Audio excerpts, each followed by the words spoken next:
Hey, welcome back. As of this recording, it's February of 2026. And shit is a little weird in the United States. I'm sure I don't have to tell you that. You've been watching what's been going on in the world and this country and the news. Yeah. So in that light, my last presentation was about designing for when the world hurts. This one is designing for certainty, because there's one thing that I know. It's times like this really exacerbate existing stress. We all have things going on in our own lives that we want to improve, maybe things that are stressing us out, or just things that could be better. And one thing that I also know is that uncertainty can bring up some anticipatory stress in folks. And so when we can design our spaces for certainty, it can really help us support a feeling of certainty overall in our lives and our bodies and our spaces, and kind of offset some feelings that we might have around uncertainty with our own personal lives or about what's going on in the country or the world, etc. So designing for certainty, whether it's in your home, your workspace, whatever, is an act of kindness to yourself. It's also an act of kindness to those you share the space with. So that note, we'll see if I can get this done in one recording. It might be two. I think I'm going to split it out in two. Just talk about certainty. You know what to expect, right? We're going to do this, I think, in two parts, even if both parts are a little bit shorter than normal. Again, if you are new here, my name is Katie, and I have well over a decade each in personal development, interior design, and trauma-informed and evidence-based spaces. So you're in the right place if you're looking for a space that holds you, especially right now with everything going on in the world. So let's dive in. Welcome here, or welcome back. I'm going to share my screen. And by the way, I try to give you anticipatory notes whenever I have them. There's no really important visuals in this presentation. So if you feel like walking around the whole time or doing something else, kind of, having this on in the background, that's going to be fine for today, because, oops, wrong share. Hold on. Let's see. I'm going to share just the presentation. Oh, well, let me do that. It always does. What's going on? They must have changed the they must have changed the settings. That's totally okay. Talking about certainty, I was not expecting that. That's okay. Let's see. I think I want this setting and I want this document. Thanks for your patience. It's not giving me the document option. Okay, well, I guess we're just going to go with it. I'm going to open this presentation. You get to see my lovely floral background, which I designed. It's just fun and relaxing. It's kind of like how I like my workspace. Okay, so yeah, just to reiterate, there's no important visuals on today's presentation. So if you feel like doing something, and nor is there any meditations attached to this. So no worries about operating machinery. There's nothing going on like that in this presentation. So yeah, so feel free to do whatever you need to do. Today's presentation is all about designing for certainty and stability in uncertain times, how our spaces can support the nervous system when the world feels unpredictable and a bit chaotic. So why this conversation matters now, I'm sure I don't need to tell you why it matters to you. From my perspective, this is what I've been noticing. Key points: we are living in overlapping uncertainty, whether it's political, economic, social, environmental, humanitarian, and the list goes on. I'm sure you have your own concerns personally. Uncertainty doesn't just live in our minds, it lives in our bodies as well. And so we don't just know of it cognitively, we feel it as well. It might be via tension, when you have your shoulders up, for example, or when you tense a muscle without realizing it. It's interesting. I was on a photo shoot once, and I kept being told to relax this, to relax that. And I was like, oh my gosh, I'm tensing up here. I didn't realize I was tensing up so much. And I wasn't particularly nervous for the photo shoot. And then I noticed I was doing it all the time. It was just something that I was doing everywhere I was, even at home. And so it's interesting how it can live in our bodies, even when we're in spaces that are completely, what we would consider completely unthreatening, right? People feel unmoored, dysregulated, or perpetually on edge. So design is not decoration only here, although of course, if you can make it fun and pretty, may as well. But it's really structural. It's infrastructure for the nervous system. Okay, so it has a significant purpose, and specifically to facilitate and support healing efforts. So speaker note vibe: when external systems feel unreliable, humans instinctively look for signals of safety and predictability. Our environments can either support that or they can erode it. Okay, so let's talk about uncertainty versus unsafety, because there's a key distinction, and I want you to focus on actually two words too before we even really get started with this kind of definition. I want you to feel into the difference between the word discomfort and unsafe. Discomfort or unsafe. Those two words have very different meanings for, I'd say, the vast population. And that's because they have vastly different meanings, even if you were to look it up in in a dictionary. Unsafe really tends to be about having an actual threat in an environment, whether that threat is verbal, physical, whatever it might be. There's an actual threat of something to the system. Now, discomfort may be something that's physically uncomfortable. It may be something that feels challenging but exciting. It often has a very different meaning than what it would mean to be unsafe, right? So unsafe versus uncomfortable, two very different things, but oftentimes the nervous system treats both the same way.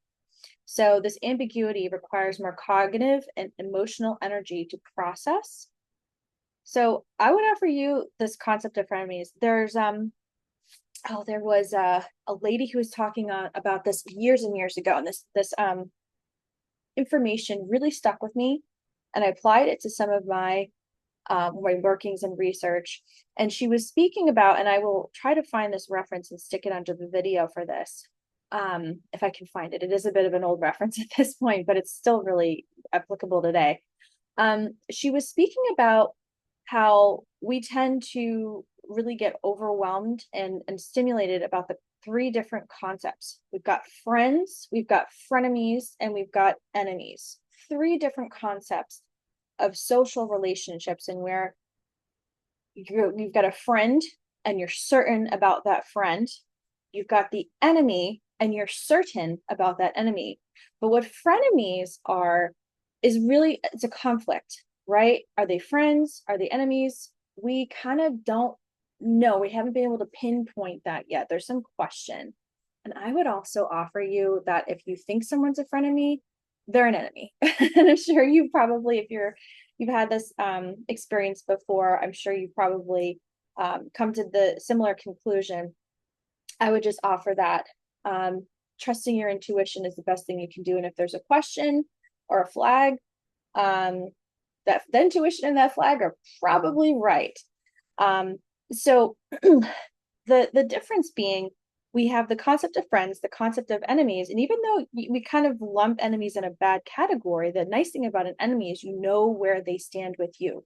There is a certainty there. There's a certainty there, and then there's a certainty with your friends. But where there lacks certainty is with those frenemies. And that can kind of stress us out a little bit. And we can spend more energy and time in that category than we want. It can be discombobulating. It can be shitty. And so we want to design spaces that are friends. Okay. We want to design spaces for ourselves that are our friends, not enemies, and definitely not frenemies. No conflicting energy and no shitty energy either, where we can avoid it. So this is about designing spaces that are friends, but friends to us, our families, fellow occupants, etc. And again, understanding that uncertainty that concepts like frenemies can bring up really can stress us out and waste a lot of our time. So I hope that makes sense. I know that when I first saw that concept, I was like, oh my God, this makes so much sense. That we spend so little time on enemies because we know who they are often.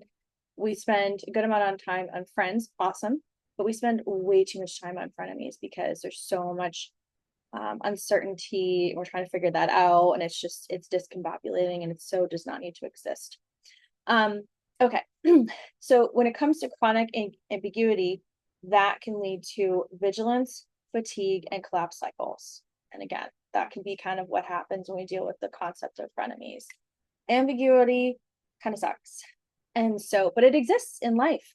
And, just like frenemies exist for many of us, or have existed for many of us until we hopefully figure that out and avoid that situation, right?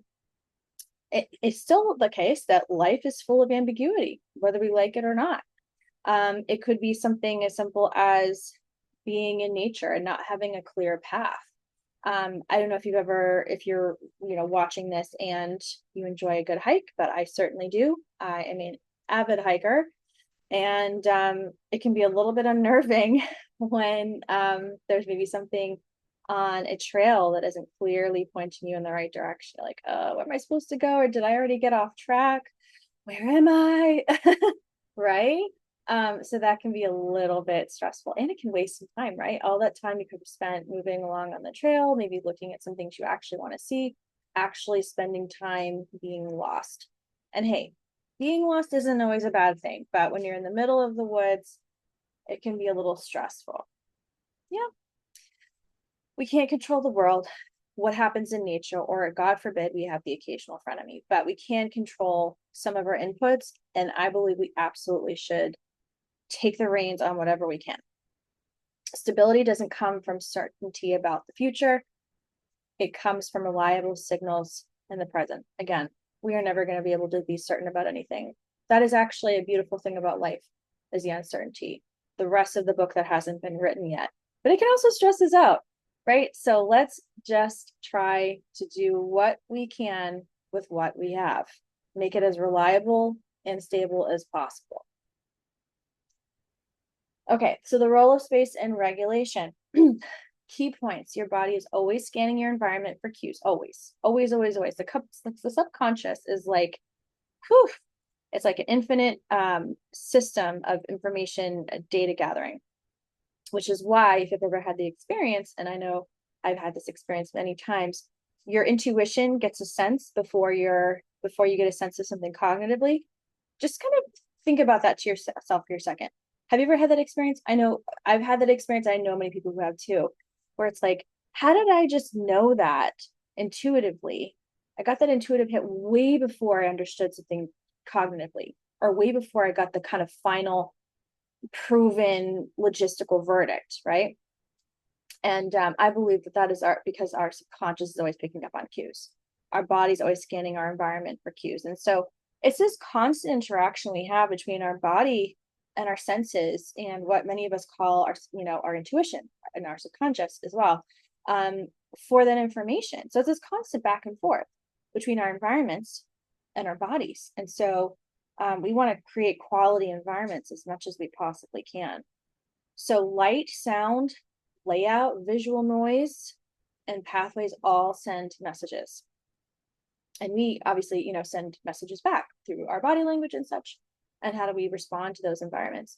Spaces constantly answer subconscious questions like, am I safe here? Do I know what to do next? Do I know what's expected of me? Can I rest my attention? Can I create? A reframe.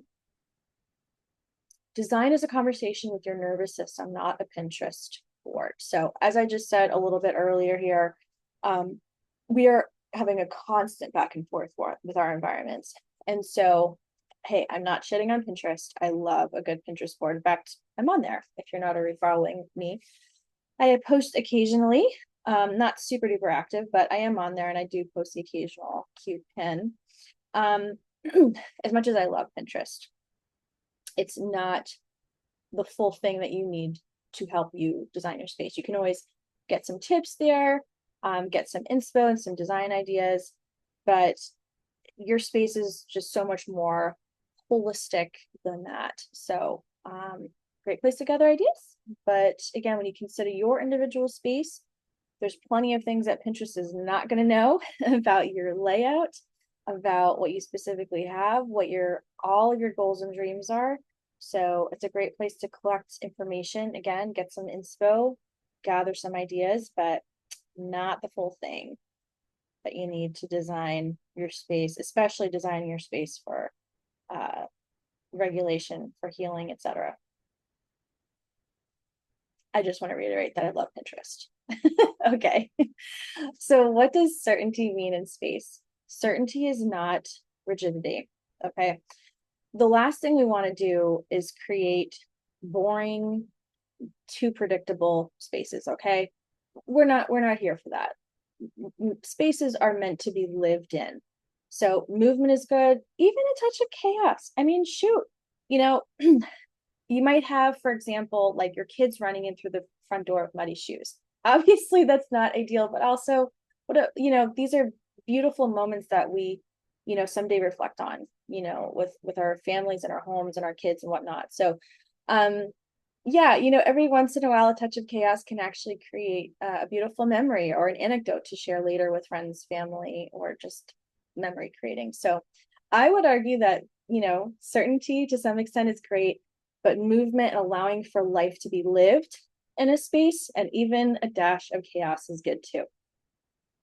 So as my program's name is Soul Sanctuary. Within the framework, certainty can look like the following things. Again, these are kind of the most common, but there's more that goes into this as well. Predictability without monotony, clarity without control, or we'll call it hyperfixation, right? Because I don't know. I like to have people feel like they've got the reins in their own space. Structure that supports flexibility and familiar rhythms the body can trust, and really, structures people can lean into as well. We really want to be able to allow our spaces to support us with our goals and relaxation and healing. So align to anchor this concept. Certainty is the felt sense of I know where I am and what's expected of me and what I can generally expect.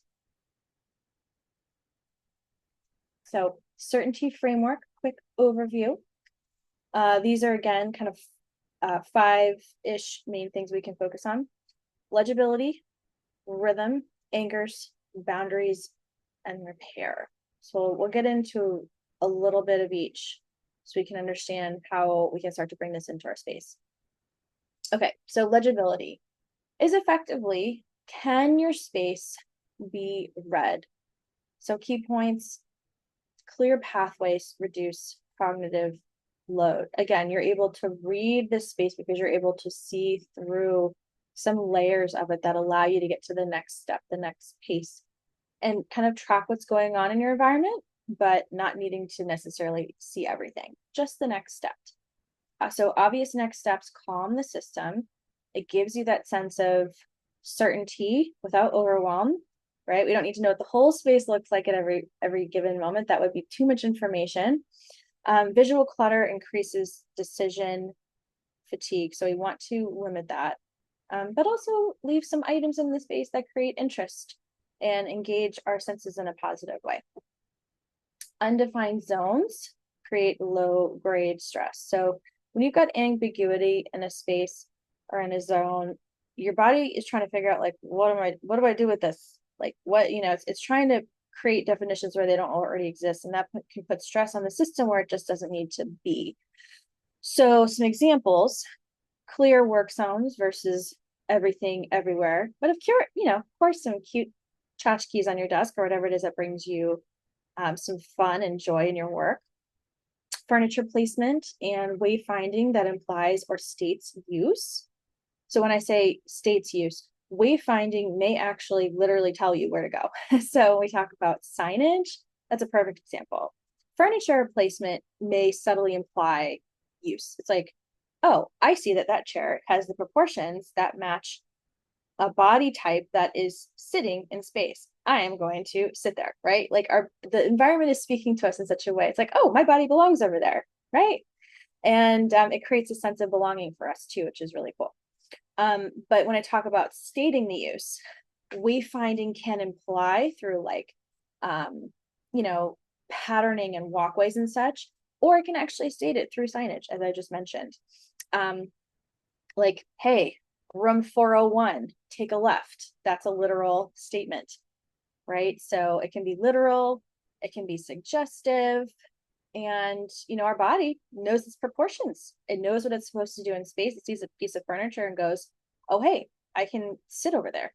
Oh, hey, I can stand over there. Oh, hey, I can walk over there. That's proportionally going to fit me. I belong in that space doing XYZ thing or acting in an XYZ way. So storage that makes sense intuitively. And so the body translation for this would be when a space is easily readable, and of course, when your body knows where it belongs in space and what it's supposed to be doing there, your body doesn't have to stay on high alert because it's just so intuitive and it's so subconsciously easy to read.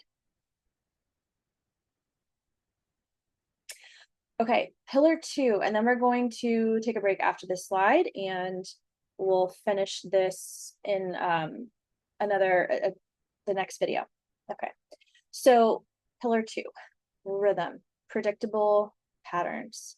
And if you are neurodivergent, especially if you have ADHD pattern recognition, your system's going to love this because it can relax a little bit. So those of us with high pattern recognition as ADHDers, our mind is constantly buzzing with that. And when we have predictable patterns in space, we can kind of just chill out, which is great for focus. So some key points. Humans regulate through rhythm, sleep, light, routines, and seasons. It may also, if you're female, feminine, or tend to, have a cycle that mirrors the moon cycles, that's another way that people regulate, especially those of us who have a menstrual cycle. Spaces can reinforce healthy cycles or disrupt them. And consistent cues help the nervous system anticipate and settle. So this is all about rhythm. This is about change, but predictable change, right? So we have, where I live, we kind of just have 2 seasons, but in many places of the world, especially where I'm from in New England, the seasons, there's 4 of them. And you know what you're going to get. You get spring, summer, fall, and winter. You never get like summer, spring, fall, winter. Typically what you're going to get. So there's change, but it's predictable, fairly predictable to a point, change. I just want to highlight that. Same with the sleep cycles. You may not get exactly 8 hours of sleep every night, but you're going to get probably around the same amount of sleep, unless of course you've had a really long night or something, I don't know. But if you have a regular sleep schedule and good sleep hygiene, like I do not these days, lately my sleep has been shite, frankly, then you're probably going to have around the same amount of sleep and have a relatively similar sleep schedule.